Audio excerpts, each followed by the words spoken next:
একজন গৃহিণী হিসাবে দায়িত্ব ও কর্তব্য এখান থেকেই শুরু হয়। মাই মর্নিং রুটিন। নমস্কার, শুভ সকাল। সবাইকে অনেক স্বাগত আমার পরিবারে। আমি পিঙ্কি ত্রিপুরা থেকে বলছি। আশা করছি সবাই ভালো আছো, সুস্থ আছো, আর আমিও ভালো আছি তোমাদের অনেক ভালোবাসায়। এটা সোমবারের ব্লগ। এখন সকাল ওই 6:30 বাজে। তো ছাদ থেকে শুরু করলাম। তো সকালে সমস্ত কাজ করে নিয়েছি। ওই ফুল তুলতে গিয়েছিলাম একটু ছাদে। ফুল আর কি, সেই রকম ফুল তো আর ফোটেই না গাছগুলোতে, কখনো একটা দুটো লাল ফুল ফোটে, আর গোলাপ ফুলগুলাই বেশিরভাগ ফুটে থাকে। তো সেই গোলাপ ফুল থেকে কটা নিয়ে আসলাম, আর এগুলা সব বাইরে থেকে আনা। তো যাই হোক, এখন ঠাকুর সেবাটা দিয়ে নিই, তারপর সোজা রান্নাঘরে চলে যাব। সবাই সঙ্গে থেকো।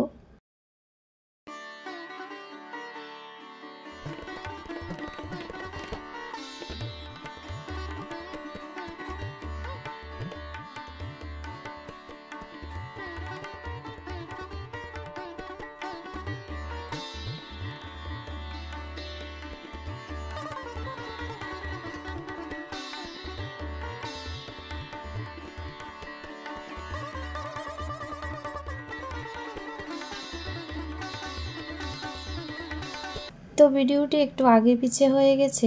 মঙ্গলবারের ভিডিওটা আগেই দিয়েছিলাম, আর সোমবারেরটা আজকে দিচ্ছি, তো একটু লেট হয়ে গেছে। তো যাই হোক, যখন যেটা আগে করতে পারি গুছিয়ে সাজিয়ে সেই ভিডিওটাই শেয়ার করে থাকি।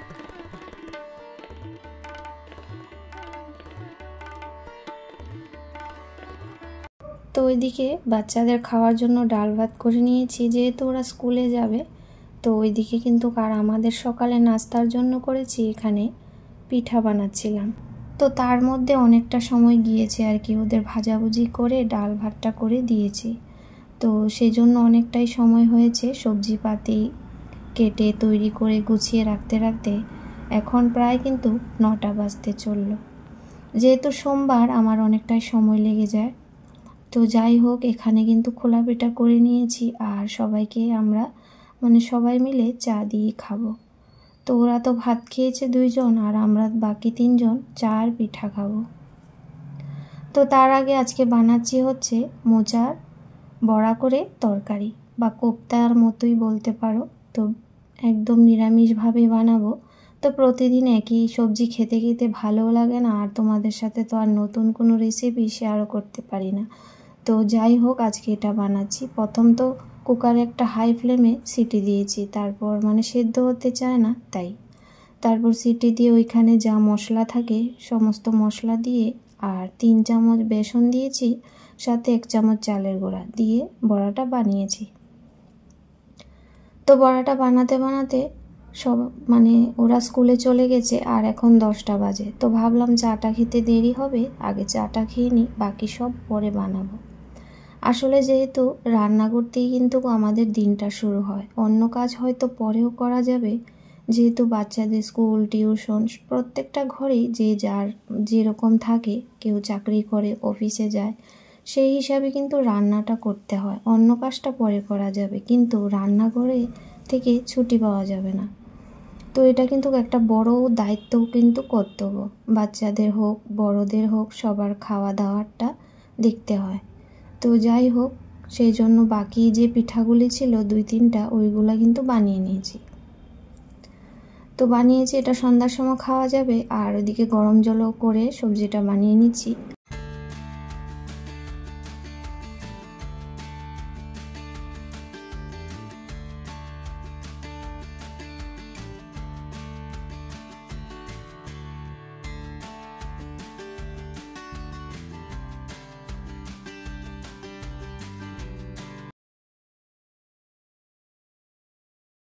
কাঁচা লঙ্কা, তারপর আদা বাটা, টমেটো একটা পেস্ট করে মশলাতে দিয়েছি, আর গুঁড়ো মশলা যা ছিল সমস্তটাই দিয়েছি।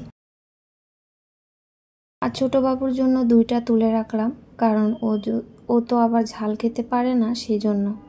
তো ভয়েসটা যেহেতু পরে দিচ্ছি, খেতে কিন্তু সবজিটা খুবই সুস্বাদু হয়েছিল। আর বড়াগুলো না এভাবেও ভাত দিয়ে খেতে মুচমুচে করে ভীষণই ভালো লাগবে মনে হয়। তো যাই হোক, সবজিটা নামানোর আগে 1 ফোঁটা ঘি দিয়েছি, ওই 1/2 চামচের মতোই। আর এদিকে বানাচ্ছি হচ্ছে পাকোড়া কারি।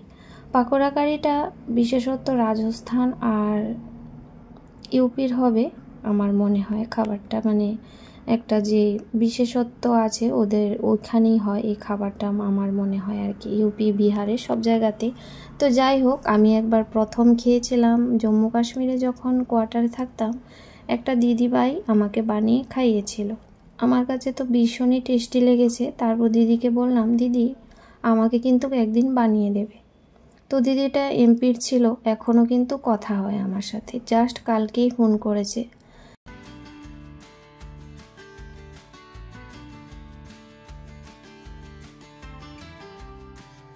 আচ্ছা, এটা ছিল চানা ডাল। তো সবাই জানি তো চানা ডালকে আমি প্রথমেই তো ভিজিয়ে রেখেছিলাম, তারপর মিক্সিতে ঘুরিয়ে নিয়েছি, আর সাথে ওইদিকে টক দই কিছুটা চানা ডাল দিয়ে ভালো করে সেদ্ধ করেছি অনেক সময় ধরে, মানে জল দিতে হয়েছে। তো যাই হোক, সেদ্ধ করার সময় নুন, লঙ্কা, হলুদ ওই গুঁড়োটাই দিয়েছিলাম।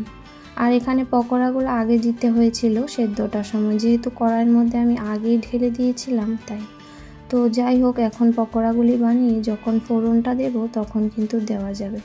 আর তরকারিটা তো আলাদা করে তরকা ফেনে দিতে হয়, তো আমি তো এভাবেই দিচ্ছি। তো যাই হোক, মানে আমাদের বাঙালিদের যা হয় আর কি। তো এভাবেই আমি ঢেলে দিলাম, ঢেলে আবার কড়াইতে একটু ফোটাতে হবে, যেহেতু আমি পকোড়াটা আগে দিইনি। তো দিদির হাতে ওইটা আমি খেয়েছিলাম, আমার ভীষণ ভালো লেগেছে। তারপর আমাকে একদিন বানিয়ে দেখালো। তারপরে কিন্তু আমি 2-3 দিন বানিয়েছিলাম কোয়ার্টারের মধ্যেই। আজ থেকে 13-14 বছর হয়ে গেছে, তখন থেকে কিন্তু আর আমি খাইনি। আর আজকেই বানালাম এত বছর পরে, মানে খেতে ইচ্ছে হয়েছিল। ওই যে খেতে ইচ্ছে হয়, খেয়েই ছাড়বো, না হলে তো মন মানে না, সেটাই। তো যাই হোক, পকোড়াগুলি দেওয়ার পর একদম সুন্দর কিন্তু ফুলে গেছে।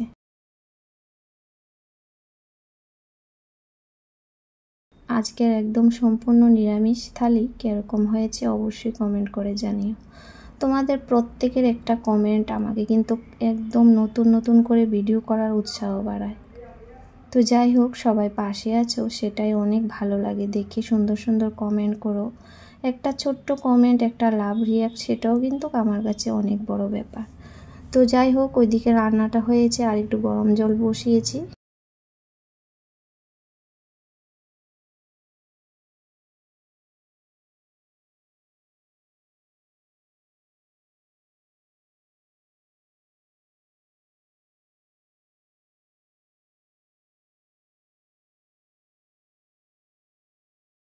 তো ফোন করব বলে আর ফোন করা হয়ে ওঠেনি। তো গতকালকেই মানে মঙ্গলবারে বিকেলবেলাটায় কিন্তু ফোন করেছিল ভিডিও কলে। আর ফোন করলে অনেক সময় ধরে আমার সাথে ফোনে কথা বলে। তো যাই হোক, কথা বললাম, কিন্তু কারিতে বানিয়েছি সেটা বলতেই ভুলে গেছি। আসলে কথা বলবো বেশিক্ষণ বলতে পারিনি, ওই 20 মিনিটও এসব ওসব কথা বলতে বলতে শেষ হয়ে গেল। তারপর তো ছেলেকে স্কুলে আনতে নিয়ে গিয়েছিলাম বলে ফোনটা রেখে দিয়েছিলাম। ফোন করব তখন অবশ্যই বলবো। দিদিভাইটা আমার থেকে অনেকটাই বয়সে বড়। তো যাই হোক, খুব খুশি হন। তো আমি অনেক সময় ওনার হাতের যেই কারিটা, পাকোড়া কারিটা, ওইটা কিন্তু মিস করি। ওইটা একদমই ওনার মতো হয়নি, কিন্তু খেতে মোটামুটি ভালোই হয়েছিল। আর আমাদের ঘরে তো কেউ মুখে তুলবেই না, যেহেতু এটা টক। তো যাই হোক, কেউ খায়নি অবশ্য, আমার বড় ছেলে একটু খেয়েছিল আর কি। তো যাই হোক, তারপরে এই যে রান্নাঘর মোটামুটি পরিষ্কার হয়ে গেছে, আর একটু মোছামুছি করে নিচ্ছিলাম।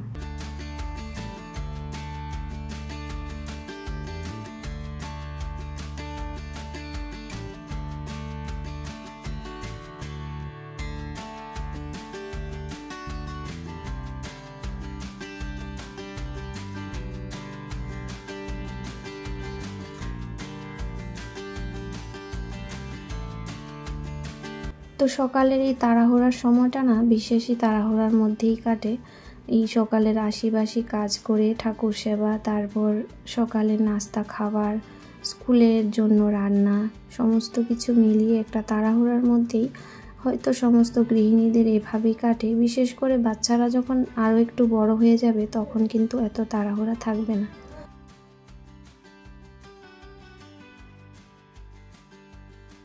তো বড় ছেলে তো এখন অনেকটাই বড়, এখন আর স্কুলে টিউশনে নিয়ে যেতে হয় না। ও একা একা চলে যায়। যখন ছোট ছিল এই রান্না বান্না করে দেওয়া নেওয়ার ঝামেলাটা কিন্তু আমরা সবাই মিলেই করতাম। তো যাই হোক, আমার রান্নাঘর একদমই পরিষ্কার পরিচ্ছন্ন হয়ে গেছে। তার সঙ্গে এই যে বোতলটা ভরে একদম রান্নাঘর থেকে ছুটি। আজকের মতো ভিডিওটি এখানে শেষ করলাম।